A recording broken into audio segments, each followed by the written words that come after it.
पंचदेव प्रार्थना एक शक्तिशाली मंत्र है। प्रातःकाल सच्चे मन से इसे सुनने से जीवन के सभी दुख तुरंत दूर होने लगते हैं। पंचदेव प्रार्थना को प्रतिदिन सुनने से जीवन के असंभव कार्य भी संभव हो जाते हैं। तो आइए सुनते हैं यह पंचदेव प्रार्थना। गजाननं भूतगणादिसेवितं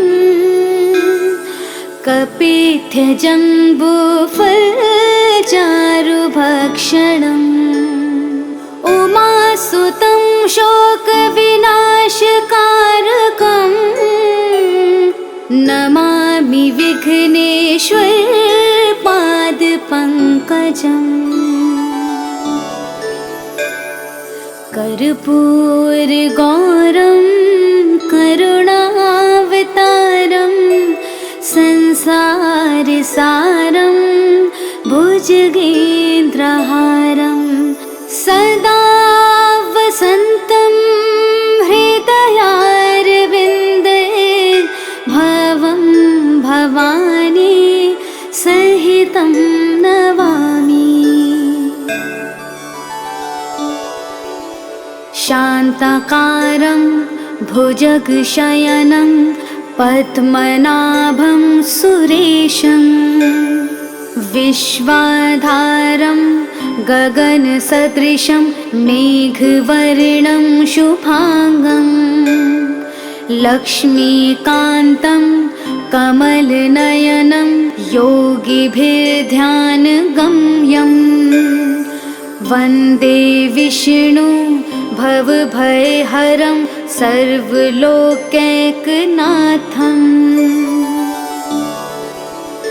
नीलाम्बुजश्यामलकोमलाङ्गं सीतासमारोपितवामभागं पाणो महासायकचारुचापं नमामि रामं रघुवंशनाथम्।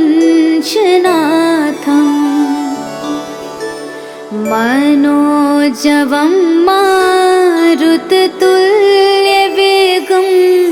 जितेन्द्रियं बुद्धिमतां वरिष्ठं वातात्मजं वानुरयूथमुख्यं श्रीरामदूतं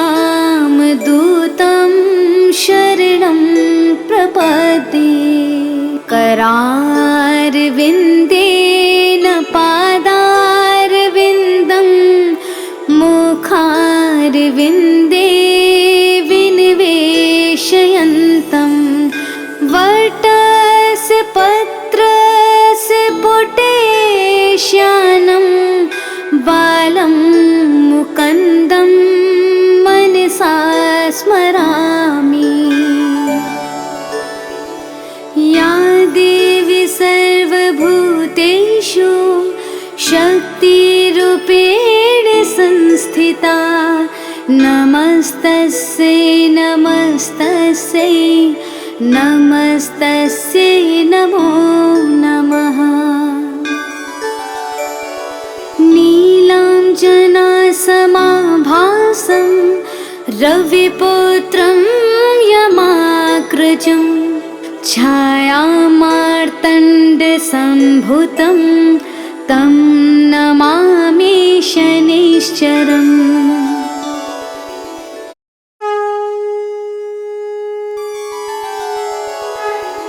पंचदेव प्रार्थना एक शक्तिशाली मंत्र है।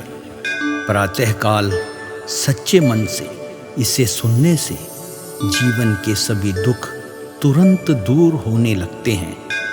पंचदेव प्रार्थना को प्रतिदिन सुनने से जीवन के असंभव कार्य भी संभव हो जाते हैं। तो आइए सुनते हैं यह पंचदेव प्रार्थना।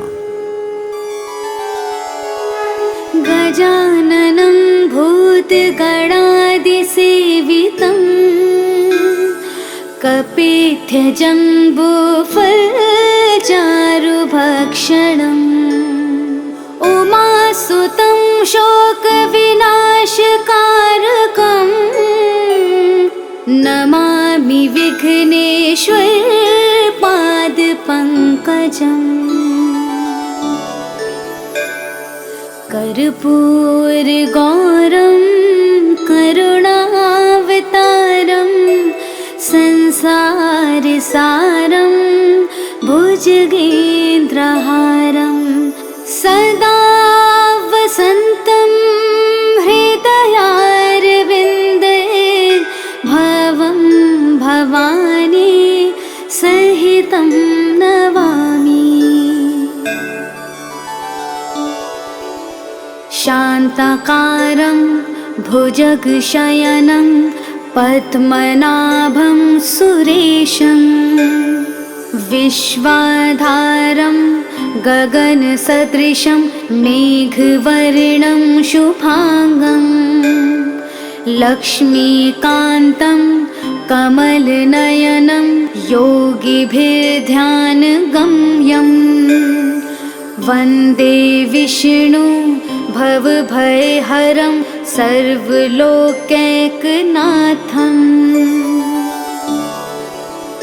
नीलाम्बुजश्यामलकोमलाङ्गं सीतासमारोपितवामभागं पाणो महासायकचारुचापं नमामि रामं रघुवंशनाथम्।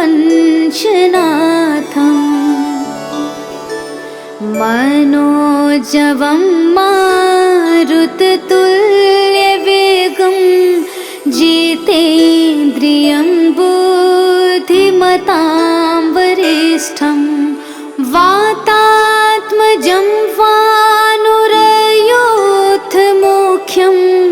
श्रीरामदूतं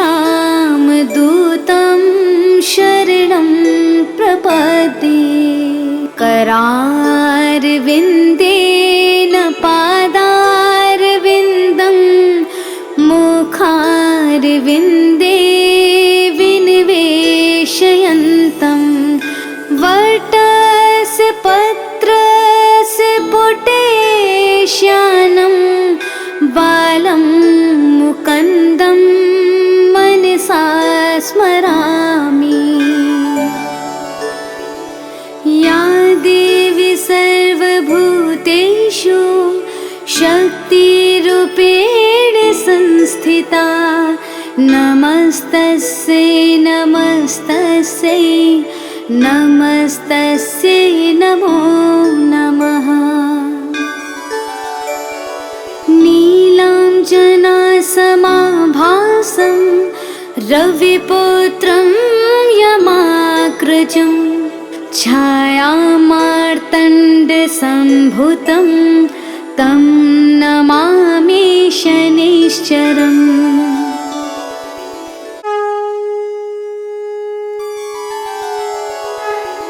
पंचदेव प्रार्थना एक शक्तिशाली मंत्र है।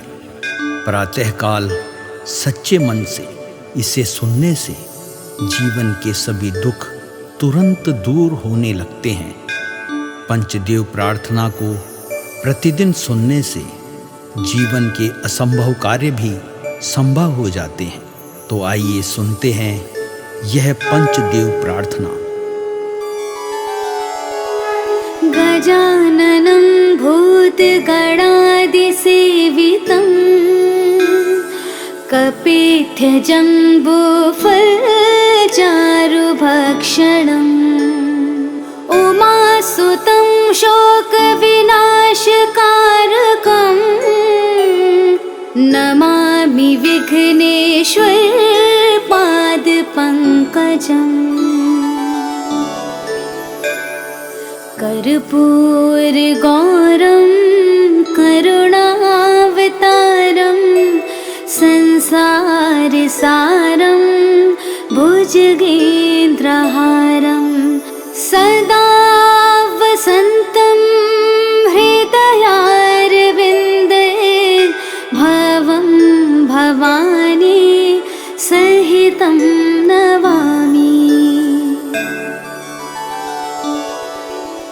शान्ताकारं भुजगशयनं पद्मनाभं सुरेशं विश्वाधारं गगनसदृशं मेघवर्णं शुभांगं लक्ष्मीकान्तं कमलनयनं योगिभिर्ध्यानगम्यं वन्दे विष्णु भवभयहरं सर्वलोकैकनाथम्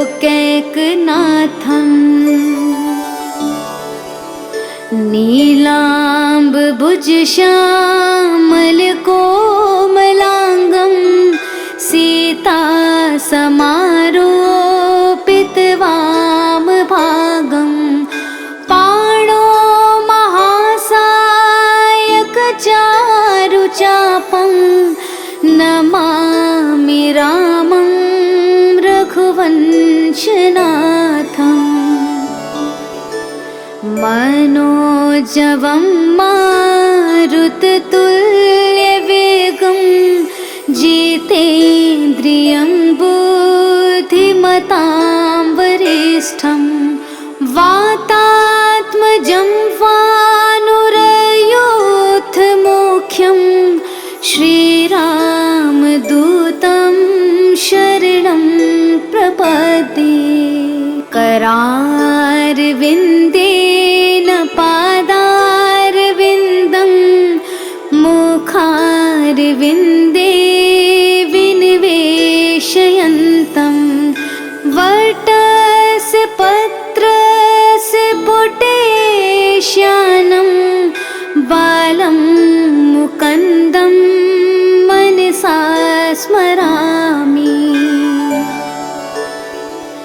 या देवी सर्वभूतेषु शक्तिरूपेण संस्थिता नमस्तस्यै नमस्तस्यै नमस्तस्यै नमो नमः। नीलाञ्जनासमाभासं रविपुत्रं यमाग्रजं छायामार्तण्डसम्भुतं तं नमामि शनैश्चरम्।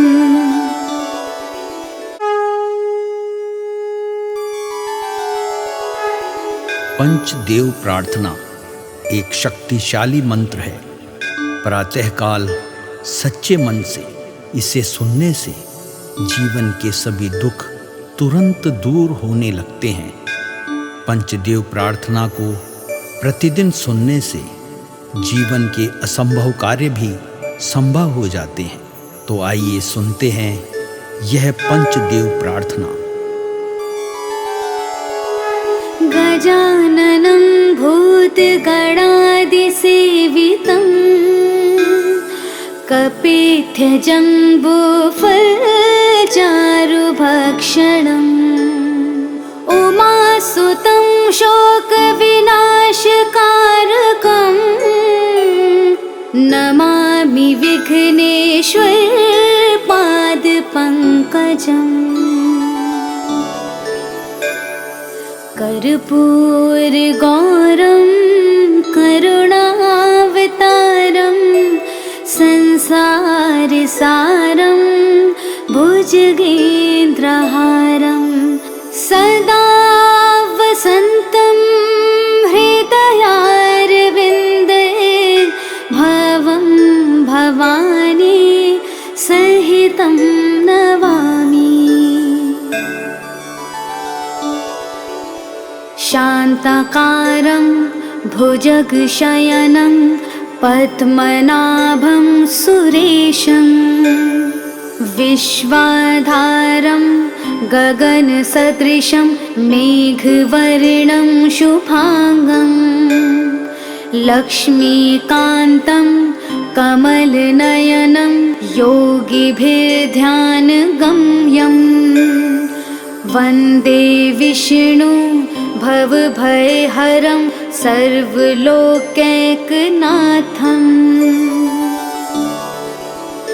नीलाम्ब भुजश्यामलकोमलाङ्गं सीता समारोपितवामभागं पाणो महासायकचारुचापं नमामि रामं रघुवंशनाथम् मनोजवं मारुततुल्यवेगं जितेन्द्रियं बुद्धिमतां वरिष्ठं वातात्मजं वानुरयोधमुख्यं श्रीरामदूतं शरणं प्रपद्ये करारविन्देन पादारविन्दं मुखारविन्दे विनिवेशयन्तं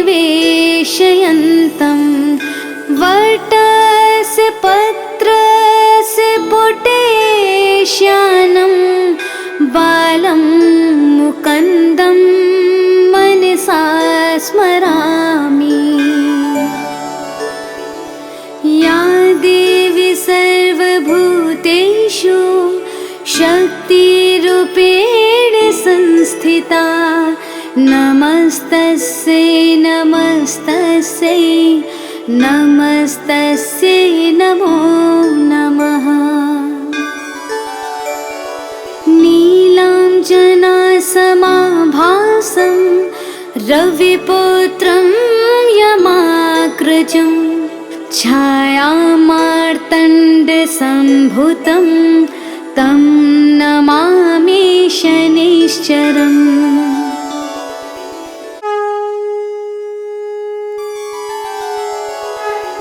पंचदेव प्रार्थना एक शक्तिशाली मंत्र है।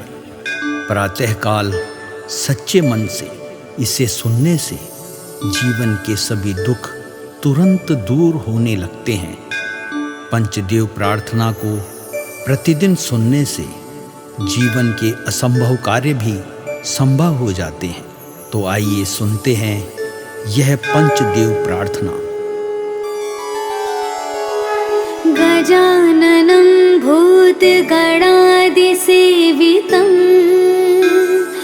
कपित्थजम्बूफलचारुभक्षणम् उमासुतं शोकविनाशकारकं नमामि विघ्नेश्वर पादपङ्कजम्।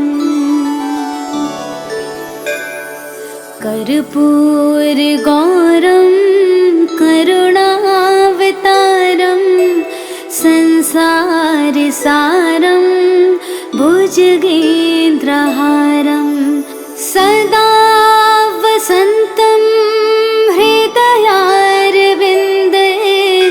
भवं भवानी सहितं नमामि। शान्ताकारं भुजगशयनं पद्मनाभं सुरेशं विश्वाधारं गगनसदृशं मेघवर्णं शुभांगं लक्ष्मीकान्तं कमलनयनं योगिभिर्ध्यानगम्यं वन्दे विष्णु भवभयहरं सर्वलोकैकनाथम्।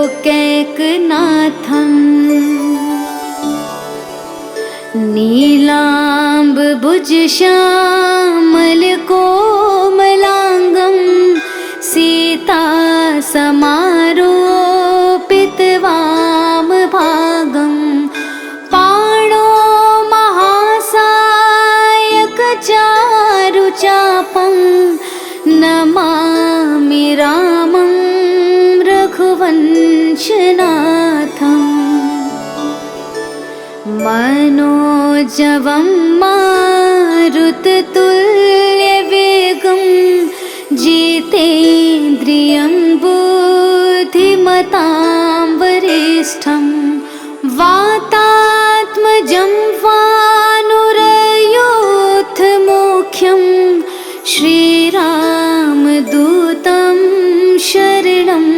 प्रपद्ये करारविन्देन पादारविन्दं मुखारविन्दे विनिवेशयन्तं वटस्य पत्रस्य पुटेश्यानं बालं मुकुन्दं मनसा स्मरामि। या देवी सर्वभूतेषु शक्तिरूपेण संस्थिता नमस्तस्यै नमस्तस्यै नमस्तस्यै नमो नमः। नीलाञ्जनासमाभासं रविपुत्रं यमाग्रजं छायामार्तण्डसम्भुतं तं नमामि शनैश्चरम्।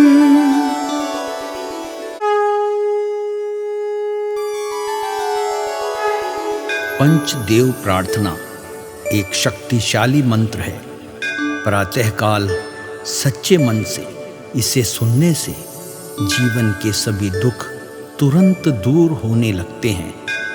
पंचदेव प्रार्थना को प्रतिदिन सुनने से जीवन के असंभव कार्य भी संभव हो जाते हैं। तो आइए सुनते हैं यह पंचदेव प्रार्थना। गजाननं भूतगणादिसेवितं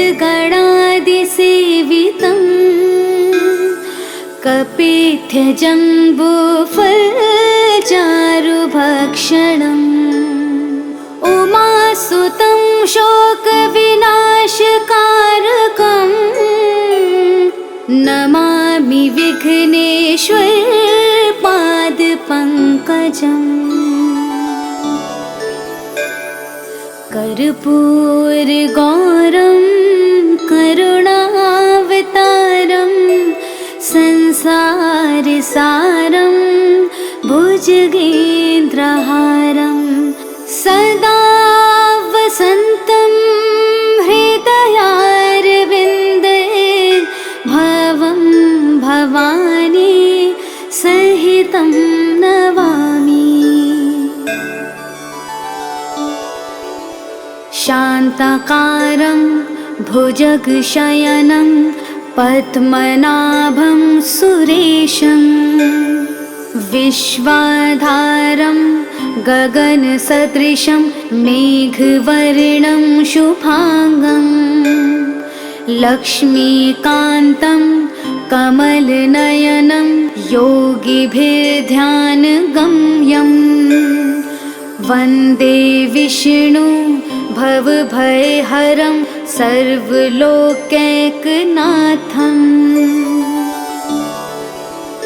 नीलाम्बुजश्यामलकोमलाङ्गं सीतासमारोपितवामभागं पाणो महासायकचारुचापं नमामि रामं रघुवंशनाथम्।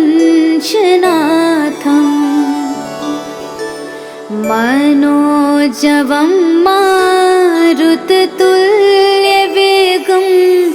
जितेन्द्रियं बुद्धिमतां वरिष्ठं वातात्मजं वानुरयोधमुख्यं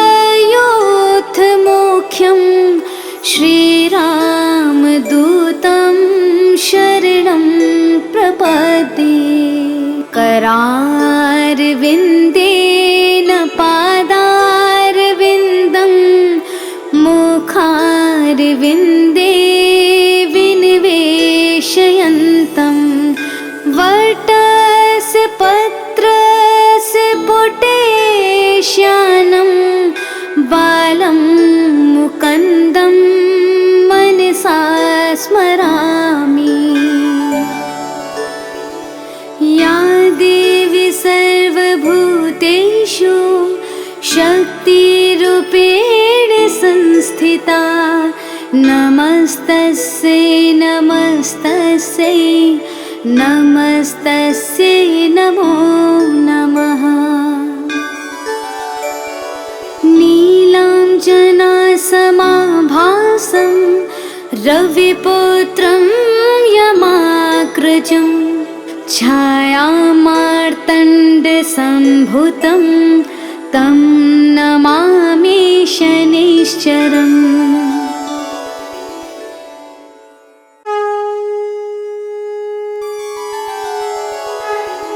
पंचदेव प्रार्थना एक शक्तिशाली मंत्र है। प्रातःकाल सच्चे मन से इसे सुनने से जीवन के सभी दुख तुरंत दूर होने लगते हैं। पंचदेव प्रार्थना को प्रतिदिन सुनने से जीवन के असंभव कार्य भी संभव हो जाते हैं। तो आइए सुनते हैं यह पंचदेव प्रार्थना। गजाननं भूतगणादिसेवितं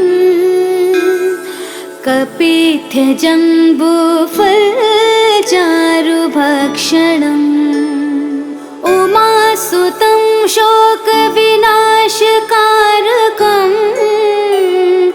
नमामि विघ्नेश्वरपादपङ्कजम्। कर्पूरगौरं करुणावतारं संसारसारं भुजगेन्द्रहारं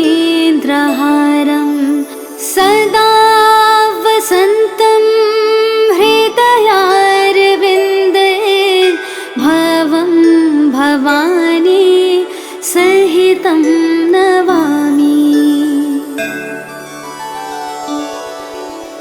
शान्ताकारं भुजगशयनं पद्मनाभं सुरेशं विश्वाधारं गगनसदृशं मेघवर्णं शुभांगं लक्ष्मीकान्तं कमलनयनं योगिभिर्ध्यानगम्यं वन्दे विष्णु भवभयहरं सर्वलोकैकनाथम्।